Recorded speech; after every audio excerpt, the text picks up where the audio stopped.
Então, Kardec diz que esse sentimento orgulho e egoísmo, ele nasce do sentimento natural, que é do instinto de conservação. Então, olha que interessante, esse estudo é fabuloso de Kardec. Então, ele diz que o orgulho e o egoísmo nasce do sentimento natural, do instinto de conservação. Mas que instinto de conservação, ele precisa ser exagerado, porque senão nós íamos ficar que nem o João de Barro, que faz a casa dele até hoje. A gente precisa progredir. Então, pela lei do progresso, a gente precisa exagerar as necessidades, é natural. Porém, ele diz o seguinte, que no exagero das necessidades, a gente tem que estar muito atento, que entra a questão da educação, né? E a gente também tem que fazer um link, isso tudo tem a ver com suicídio, a gente vai fechar. A gente tem que fazer um link nesse momento do exagerar, a necessidade do exagero do instinto de conservação. Kardec vem trazendo para a gente lá na questão 685, quando ele vem falando do que é a educação. Que ele diz, a educação é a arte de formar os caráteres.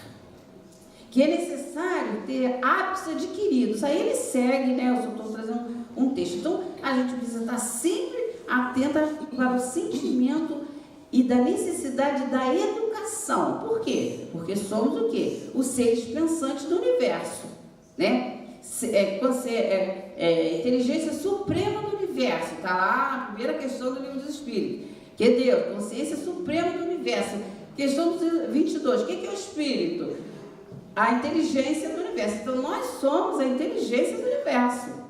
Então, nós precisamos vivermos como Espírito que saiu da mão do Criador, que trazemos em nós o chip divino, que são as leis divinas que estão na nossa consciência, né? Lá na questão 621, então as leis divinas estão na nossa consciência. Então, por termos um livre-arbítrio, é possível, a lei permite que nós possamos optar por determinadas ações. E também a necessidade do progresso faz com que a gente, diferente dos animais, nós optemos por educar determinado instinto, o instinto de conservação e deles. Então, a gente precisa exagerar por causa da lei do progresso, mas num determinado momento, a gente precisa o quê? Fazer um justo limite no uso da necessidade do exagero do instinto da conservação. Eu posso exagerar, mas eu tenho que estar dentro do justo limite, porque se eu estiver fora do justo limite, eu gero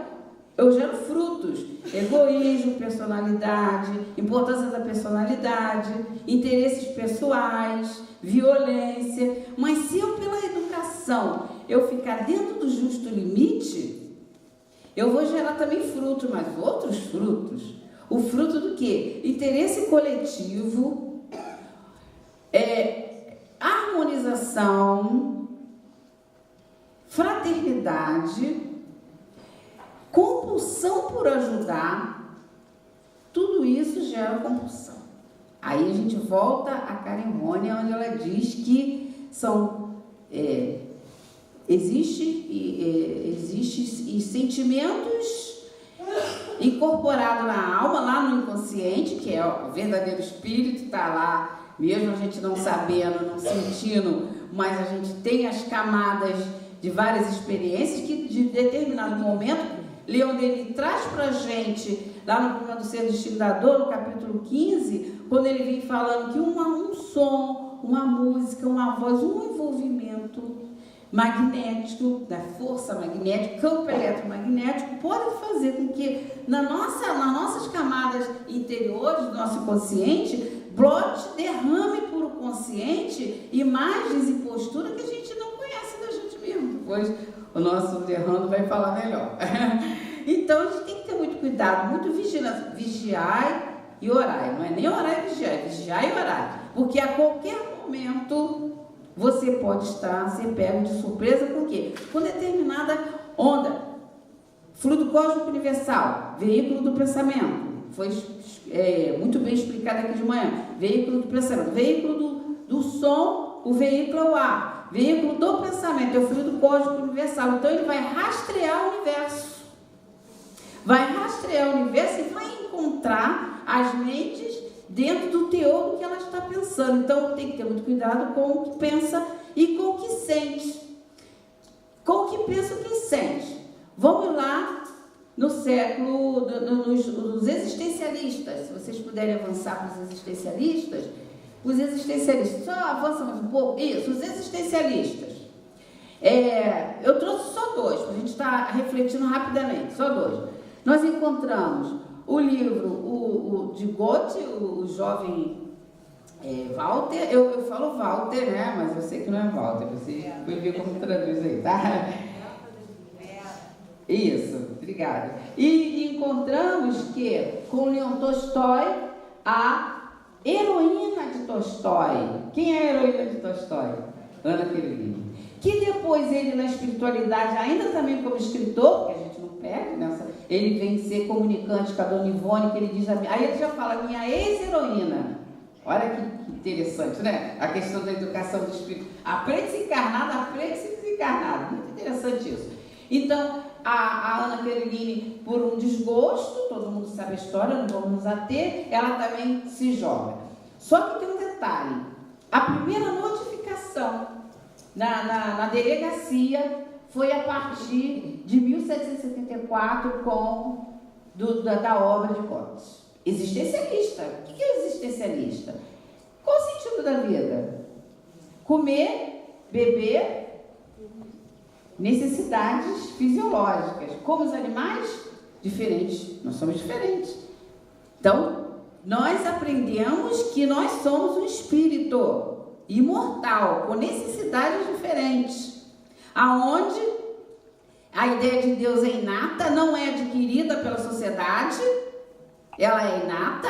Teve lá as fases da litrolatria, fitolatria, as adorações pelas árvores, pelos vegetais. Depois teve a zolatria, fases diferentes da escala dos espíritos, mas em qualquer escala que eles tivessem, os nossos próprios antropólogos provaram isso lá nas pinturas rupestres, que ali eles já adoravam, já tinha adoração, já tinha um sentimento de adoração. Depois a gente vê pela idolatria, faz a idolatria, e como o Senhor Jesus já preconizava, tudo que ele falou, nós iríamos malbaratar, nós iríamos transformar, mas ele iria mandar o Consolador prometido. Então estamos aqui para entender a lei divina que está na nossa consciência. Então, estando na nossa consciência, a gente não pode se deixar levar pela questão, volta um pouquinho antes, pela questão daqui, uma questão de honra, como fuga espetacular dos problemas para a fuga da questão a vida não tem sentido. Então, em relação à vida não tem sentido, volta uma antes, por favor. Nós rapidamente vamos refletir rápido sobre uma obra muito importante, quando a gente é necessário a gente conhecer sobre essa nossa natureza, que isso aí é a nossa própria natureza, né? Não é a natureza do outro. É a de Viktor Frankl, né? Um cientista no campo de concentração, onde ele percebeu que o que faltava e o que levava as pessoas a negar o instinto de conservação, né? Porque o instinto é de conservação, mas pelo livre-arbítrio nós negamos o instinto de conservação. Então tem dois modos que nós negamos o instinto de conservação, porque cadê o livre-arbítrio? Quando nós nos deixamos levar pela compulsão do amor ao outro, aí a gente faz todos os sacrifícios pela fraternidade, pela solidariedade. Evangelho segundo o Espiritismo, capítulo 9, item 8, obediência e resignação, né? A obediência, ela tem consentimento do coração, e a resignação tem o consentimento da razão, a fé raciocinada. Então não foi à toa que os espíritos encaixaram, trouxe para a gente o Evangelho segundo o Espiritismo, trazendo essas questões para a gente estar entendendo isso. Tem que ter razão e coração, para que haja o quê? Para que a gente possa atender essa lei divina, porque senão a compulsão, ela é um fato, ela é inexorável. Então a gente, com a educação, vai controlando isso. Então, ele diz lá pra gente, ele traz no livro Um Sentido para a Vida, que a vida, a gente tem que entender o sentido da vida, por causa da compulsão. Aí a gente fecha com a Karen Horney, quando ela vem trazendo justamente essa questão dos impulsos que naturalmente acontecem com todos nós, que ele depende, enfim, desse nosso controle, do livre-arbítrio, da decisão que a gente tem de crescer ou não, né? Porque é livre-arbítrio. Então, avançando, nós vamos encontrar, pode parar aí, vamos contextualizar rápido, pode deixar que eu não vou me alongar, nós vamos contextualizar. Na verdade, o livro Memória do Suicida, ele tem 3 partes. Tem a primeira parte, onde já começa com o personagem falando local. É muito interessante, daqui a pouco eu vou detalhar algumas coisas em relação ao Vale do Suicida. E esse Vale do Suicida, toda vez que a gente vai estudar a doutrina, a gente tem que nos colocarmos e colocar o aqui e agora, né? Porque senão a gente entra naquela questão sempre do depois. Não, é o aqui e agora. Então, ele começa na primeira parte, na verdade, ele começa com o Vale do Suicida. Aí a segunda parte, depois toda aquela primeira parte tem as cirurgias espirituais, da medicina espiritual, né? Das lesões que foi feita no perispírito, no ato do suicídio e tal. Depois eles são levados, ainda a primeira parte. Aí depois eles são levados para, não dando jeito, eles são levados para uma outra questão, que já é a segunda parte do ser espírita, onde não conseguindo eles ouvirem e terem sintonia com a ambiência psíquica do material fluídico mais sutil, então eles se sentiam vivos, eles já estavam se sentindo como se eles estivessem encarnados. Então eles vêm para a desobsessão, são trazidos com o ser espírito de Lavras. Eu vou depois citar isso, como foi a escolha, para que qual centro no planeta, não no planeta, mas no país que o Maria de Nazaré é sediado. Onde, quando eu falei, Portugal, Brasil e as colônias africanas, portuguesas na África. Então eles escolheram o Brasil e um centro espírita. Eu vou trazer um perfil do centro espírita que foi escolhido e por quê. A gente vai ver que Kardec preconiza também essa questão lá no livro dos médiuns, no capítulo 29, né? Ele deixou o capítulo 29 e o capítulo 30 justamente para se estudar a casa espírita. Então Kardec vem trazendo o que é inerente, verdadeiro inerente à casa espírita, não importa que seja grande ou pequena.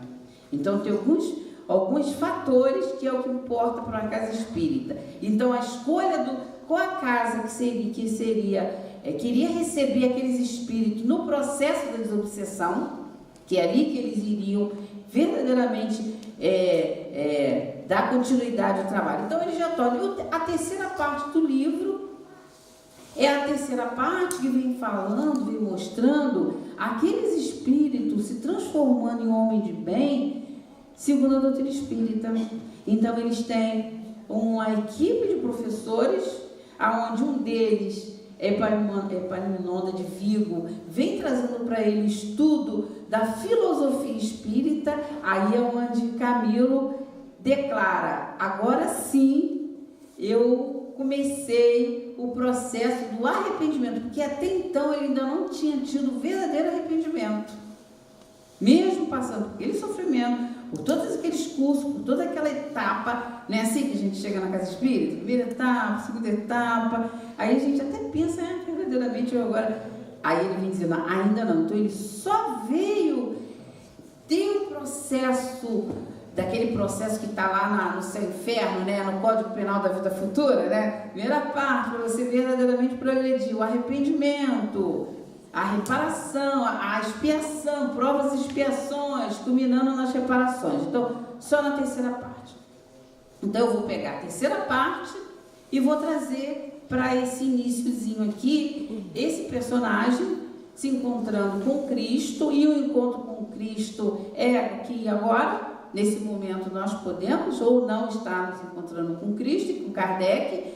Então, ele teve aquela chance há 2000 anos atrás, no ano 33, no dia do Calvário, mas ele optou, essa que é a grande questão, ele optou em continuar se deixando arrastar pelo senso comum. E a questão do senso comum é muito séria. Quando Galileu Galilei, primeira vez, ele negou que a Terra era redonda, não que ele tivesse medo da igreja, ele tinha medo do senso comum. Ele sabia que se naquele momento ele levasse à frente a opinião de que a Terra era redonda e não quadrada, ele seria, como é que eu vou dizer, ele seria impedido pelo senso comum, que tipo assim, isso é normal. Uma coisa que é lei natural, divina e natural. Outra coisa que é normal. O que é normal é o que um vai falando para o outro, que vai falando. Sabe aquilo que viraliza? Não tem essa coisa? Não tem WhatsApp? Progresso, necessidade de progresso. Não viraliza umas histórias que você, se não tiver cuidado, gente, mas isso não é a verdade. Como que eu me deixei arrastar? Por causa do magnetismo. Amanhã nós vamos estudar sobre a questão de Mesmer, descobrindo as 27 proposições que ele fez sobre o fluido magnético. Então a gente tem que ter muito cuidado. Tem que ter muito cuidado com a questão da ambiência psíquica. Quando a gente vê, a gente está fazendo igual, porque é normal. Porque nos arrastou. Porque nos envolveu. E quando o fluido vem, quando o campo eletromagnético, ele vem carreado o fluido é neutro. Está lá na Gênesis, capítulo 14, item 17. Ele tem aspecto físico e aspecto moral. O aspecto físico, ele é penetrante, ele penetra, ele invade, ele é calmante, ele acalma, ele é tóxico. Mas para que ele tenha esse aspecto físico, tem que ter um aspecto moral. Então, o todo coletivo é o resultado do que todo mundo pensa, nos envolve, a gente não está se dando conta. Aí a gente sai fazendo, sai pensando e sai agindo, sem perceber que a ideia não é nossa. A ideia é do todo coletivo, a ideia é do senso comum. Então, arrastado pelo arrastamento, tem uma questão no Livro dos Espíritos, que é a questão 872, depois vocês dão uma lida nessa questão, resumo teórico das ações humanas. Kardec faz um resumo daquela parte que se estuda sobre o livre-arbítrio, que esse momento aqui é muito importante da gente estar refletindo rápido sobre o livre-arbítrio. Então, Kardec diz que em 2 grandes momentos, nosso livre-arbítrio funciona numa intensidade maior. Primeiro, antes de reencarnar, panorama reencarnatório, corpo, família, onde vai, país, pequenas ações, que a decisão foi feita antes de reencarnar. Depois que reencarna, o nosso livre-arbítrio está em ceder ou não aos arrastamentos. É um importante senso comum para todas as ações da nossa vida. Então, nesse ano 33, ele envolvido pelo senso comum, pelo todo coletivo, pela média do pensamento que todo mundo estava ali, era comum todo mundo o quê? Jogar pedra, acusar o Nazareno. Foi o que aconteceu. Ele também acusou o Nazareno. Ele também, só que o que aconteceu? Ele se deixou levar pela compulsão. Sabe a compulsão pela comida, a compulsão pelo sexo, as compulsões em si. Ele se deixando levar pela compulsão, ele fez isso como uma bandeira. Aí ele perseguiu, ele organizou, ele institucionalizou a perseguição aos cristãos. Essa foi a grande questão. Ele institucionalizou as perseguições aos cristãos. Só que quando ele fez isso, gerou o quê? Gerou um armazenamento no perispírito, lá numa das camadas do perispírito, corpo mental. A gente vê isso lá entre a terra e o céu. Clarence vem estudando para a gente essa questão. Então, onde fica arquivado. Arquivado de tal forma que não é todos os momentos que você lembra daquilo, a gente não lembra. Porém, você tem o quê? Você tem a sensação, sabe aquele sentimento de culpa? Né? E que foi muito incentivado pela cultura do mundo, não é isso? Né? Muito incentivado até pela própria educação, a própria educação do lar, a educação cognitiva, de acusação daquilo que você ainda não consegue ser, porque estamos em estado evolutivo. Não adianta a gente também querer se culpar por aquilo que a gente não consegue. Então, é a necessidade de conhecer a natureza. Então, ele não sabia exatamente, mas ele estava armazenado, e aquilo foi muito forte.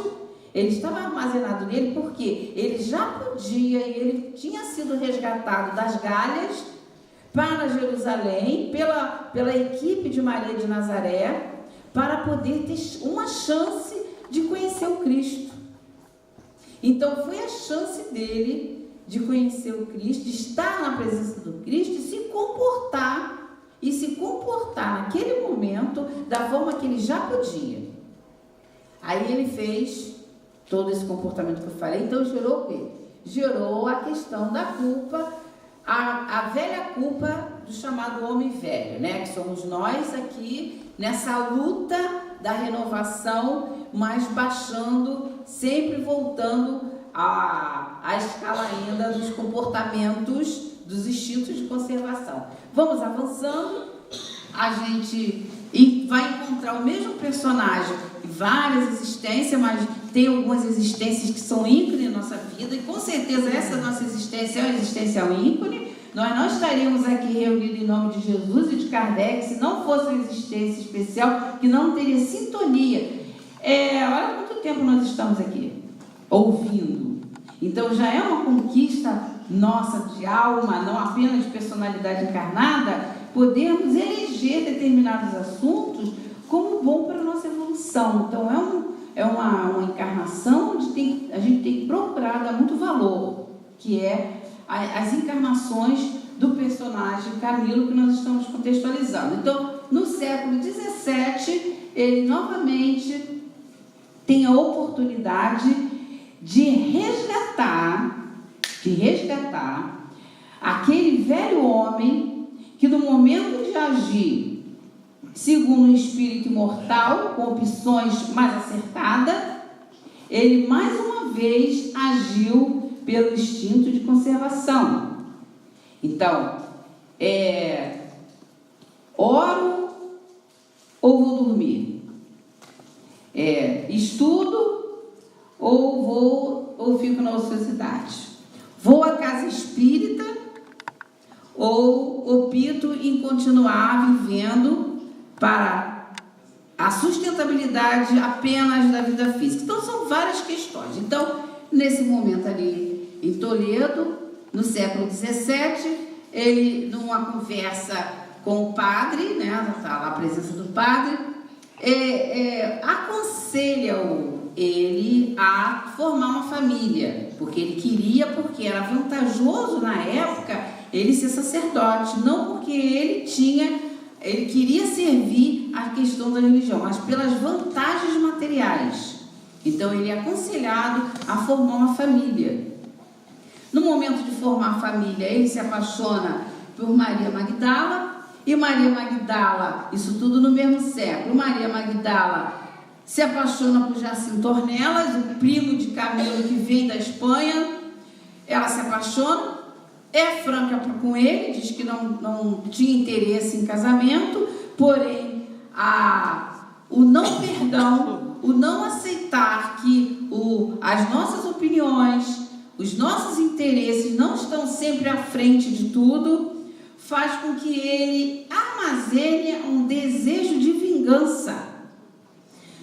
O desejo de vingança, porque quando a gente vai estudar quais são os motivos que levam as pessoas ao suicídio, então tem vários motivos, né? Por isso que eu estou falando, só a gente pegar na internet os motivos que a própria Organização Mundial da Saúde traz, que a gente vai ver uma lista de motivos, mas os motivos reais, os motivos reais estão nos ensinamentos de Jesus e de Kardec. Porque olha só, quando Jesus traz para a gente a necessidade de perdão, quando você vai fazer um estudo mais profundo dos evangelhos, você vai encontrar mais de 36, dependendo das edições do Novo Testamento, mais de 35 vezes nas passagens que foram anotadas pelos evangelistas, Jesus falando da necessidade do perdão. Não vou citar aqui que a gente não era o caso. Então, a gente vê que uma das tônicas de Jesus, o governador do planeta Terra, que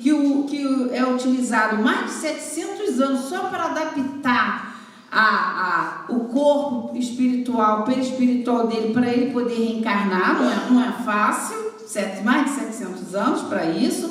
Para quê? Para ele atender uma lei natural, através da reencarnação. Ele nasce com corpo físico, para poder trazer para a gente o quê? Primeiro, numa grande campanha publicitária, onde ele usou um símbolo, a cruz, que a cruz para os essênicos não era a cruz que se usa nas religiões, a cruz para os essênicos era a descida do espírito, o espírito, né, o espírito imortal, com a necessidade da reencarnação. Então, aonde ele usando o corpo de carne, o ponto é a reencarnação. Então, ele foi utilizado a questão da símbolo na crucificação, todo mundo sabe disso, e ele traz um slogan nessa grande campanha publicitária no planeta Terra, para implantar no planeta Terra, que slogan? O reino de Deus. Então, o reino de Deus é a tônica de que Jesus vem trazendo para o homem, para a humanidade terrena, encarnada ou desencarnada. Então, quando ele traz essa questão, e que a gente se deixa levar pelo arrastamento ainda do instinto de conservação para a sustentabilidade apenas da vida física, é como se nós não tivéssemos a ideia da imortalidade, vamos viver só apenas aquela vida, e alguns sentimentos. Um deles é a questão do não perdão. No livro Entre a Terra e o Céu, Clarencio vem trazendo a história de Júlio, aonde ele teve, por um suicídio, ele precisou de 3 encarnações para uma questão de um suicídio. Porém, não foi do suicídio em si. Foi por causa do sentimento do não perdão, por ele ter sido traído. Aí, aquela história lá da Guerra do Paraguai, no livro Entre a Terra e o Céu. Ele não conseguiu perdoar. Não perdoando, fica o que? Encrostado na alma. Essa que é a grande questão, entendeu? Por isso que Jesus trouxe a questão, a necessidade, em várias passagens vinha a questão de Jesus, vinha a questão da necessidade do perdão. Perdão ao outro, perdão a você. É a tônica. É a tônica do personagem Camilo Castelo Branco. Ele não aceitou. Primeiro, ele não aceitou a questão de quando ele está na presença do Cristo, ele se render à influência de Jesus.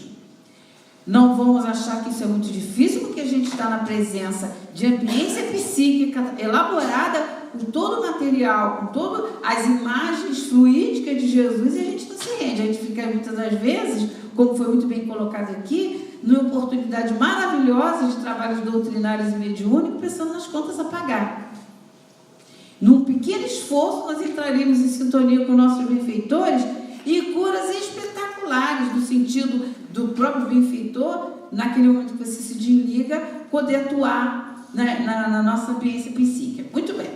Então, ele não conseguindo romper com a questão do sentimento do perdão, da necessidade do perdão, ele arrasta essa mágoa, a gente vai avançando aí, e ele, o que ele faz? Ele se vinga, tendo todos os poderes na mão. Agora, não casando com Maria Magdala, ele entra para a igreja para poder ter poder. Numa época da Santa Inquisição, ele leva Jacinto Ornelas preso, porque para ele era normal a questão do que é da lei natural, que é normal, era normal, ele achava que ele era um herege, prendeu, até aí tudo bem, mas não era nem a questão. Ele prendeu, ele torturou, sala da tortura, e ele é procurado por Maria Magdala para que ele pudesse ser piedoso e liberasse o marido dela. Só que ela esqueceu de pedir como que você quer que ele seja liberado. Aí o que ele faz?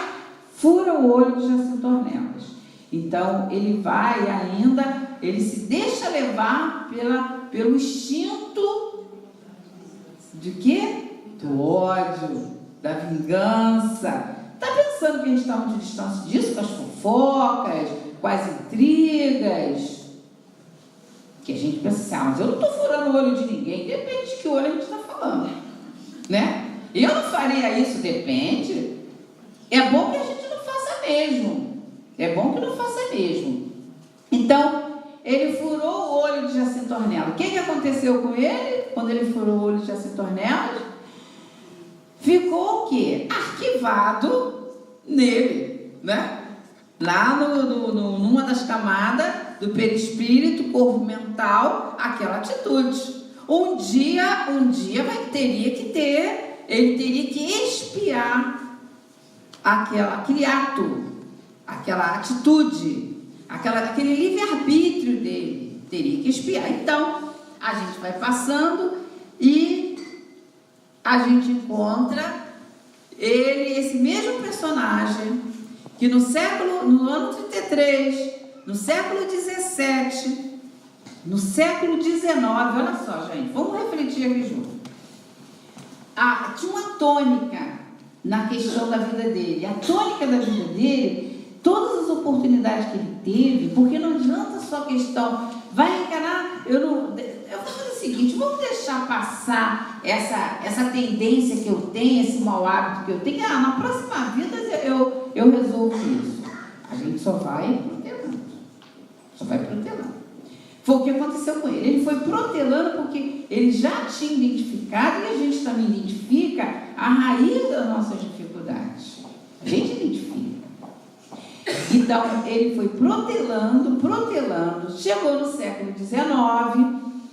Como ele tem esse espírito, nós estamos contextualizando a história do espírito, né? Como esse espírito, com muito mais facilidade, ele foi desenvolvendo as habilidades e potências da alma, do intelectual, do intelectivo, vamos dizer assim, do cognitivo, esse lado é muito mais fácil. Ainda em Kardec, na Obras Póstumas, tem um trabalho que Kardec traz para a gente, que também é fabuloso, que é chamado Morte Espiritual. É um texto do Obras Póstumas chamado A Morte Espiritual. Kardec vem trazendo para a gente, passo a passo, quais são as questões quando o espírito vai desencarnar,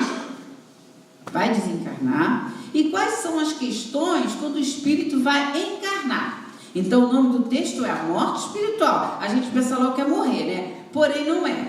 Kardec coloca a morte espiritual ou encarnar. Porque quando você vai encarnar, muitas das suas potências, dependendo das necessidades, de onde você vai encarnar, de algumas questões, de algumas injunções para progredir, o que acontece?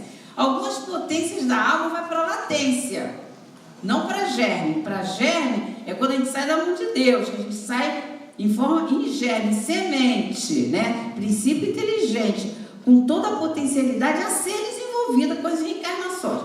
Quando você vai encarnar, essas potências, elas vão para a latência.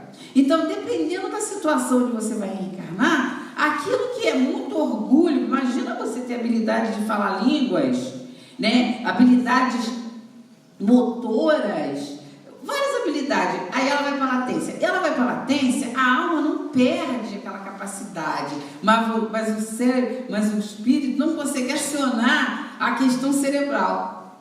Não consegue. Então dá agonia. Sabe assim, quando você fala assim, gente, eu queria tanto poder na área da arte. Vamos falar rapidamente da área da arte. Leon Denis tem um livro chamado Espiritismo na Arte. Vocês que gostam de arte? Espiritismo na Lei, esse livro, Espiritismo na Arte. Então ele diz que nós, para evoluir, nós temos que passar pela Feira da Arte. Por quê? Primeiro, Kardec diz que a educação é a arte de formar os caráteres. E o que é a arte? A arte tem um espírito chamado, lá nesse livro, que ele vem dar uma lição, o Esteto, o nome do espírito. Ele vem dizendo que a arte não é só a celebração de uma ação. A arte, todos os movimentos que a gente se faz com o sentimento de harmonia do universo. Gente, isso é muito lindo. Então, na verdade, o tempo todo você faz arte. Ela sendo considerada ou não, é ato artístico, todos eles. Então, o que é ato artístico? A harmonia. Então, ele conseguiu desenvolver de forma que ele foi considerado um gênio da literatura, foi desenvolvendo porque tem mais facilidade de poder desenvolver as habilidades e as potências intelectivas, como eu estava falando. Porém, a desenvolvimento das habilidades moral, aí tem que ser com Jesus. E como Jesus sabia que nós iríamos dar uma travada, né? A gente iria institucionalizar a imagem dele na questão religiosa. O que ele falou? Eu vou enviar um consolador. Aí esse consolador não terá rótulo, não terá fronteiras. Esse consolador é o João capítulo 6, Jesus com a mulher, com a samaritana, aonde naquela passagem que eu não vou me estender, mas num determinado momento, quando ele pede para que ela dê água a ele, ele fala, mas você me pediu para te dar água, numa questão lá social, tudo, e que Jesus falou, se você me der água, eu te dou uma água que nunca mais tu vai ter sede. Mas a gente tem que dar alguma coisa, nada de graça, porque há crescimento de dentro para fora, a alma. Eu preciso decidir, eu quero melhorar, eu quero progredir. Foi isso que Jesus quis dizer para a samaritana.